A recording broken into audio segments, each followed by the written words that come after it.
Austin Police Union and City Council expected to vote today on a new police contract. Officers have been working for nearly a year without one. That came after disputes between police and activists over how much oversight should be included and how much police officers should be paid.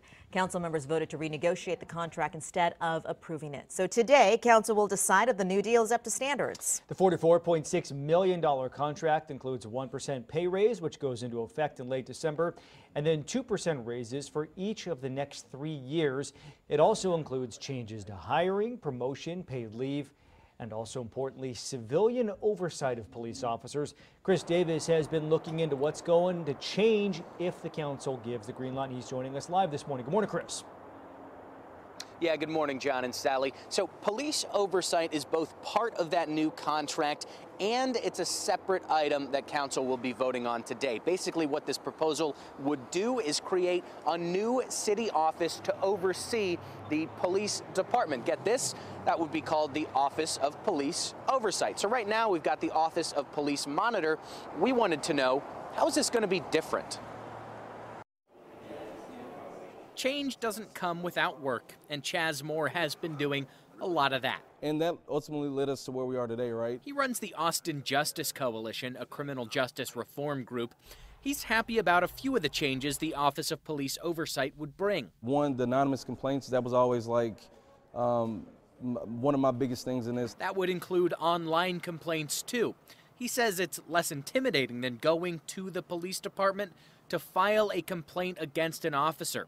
The Oversight Office would also conduct preliminary reviews before investigations and perform closeout meetings with those who make the complaints to explain how and why the office resolved it the way they did. The body cameras are the ultimate oversight. That's Ken Cassidy, president of the Austin Police Association.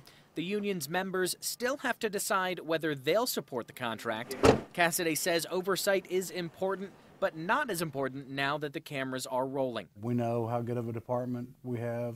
We've had the most oversight in the state of Texas of any agency in the last 18 years. I don't agree with Ken often, But Moore would if this passes. The next step for him is separating the Oversight Office from the police contract entirely. hopefully in 4 years we can then have that conversation.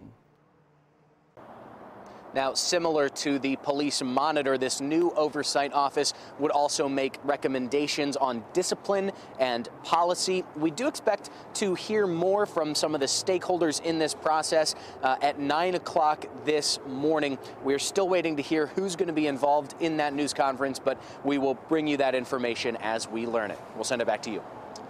All right, Chris, thank you very much. Those cameras that Ken Cassidy mentioned, they're not fail-safe.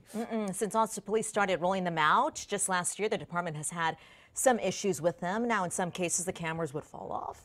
But this past summer, the department started testing a different type of camera, a mount designed to stick to the police officer's uniform.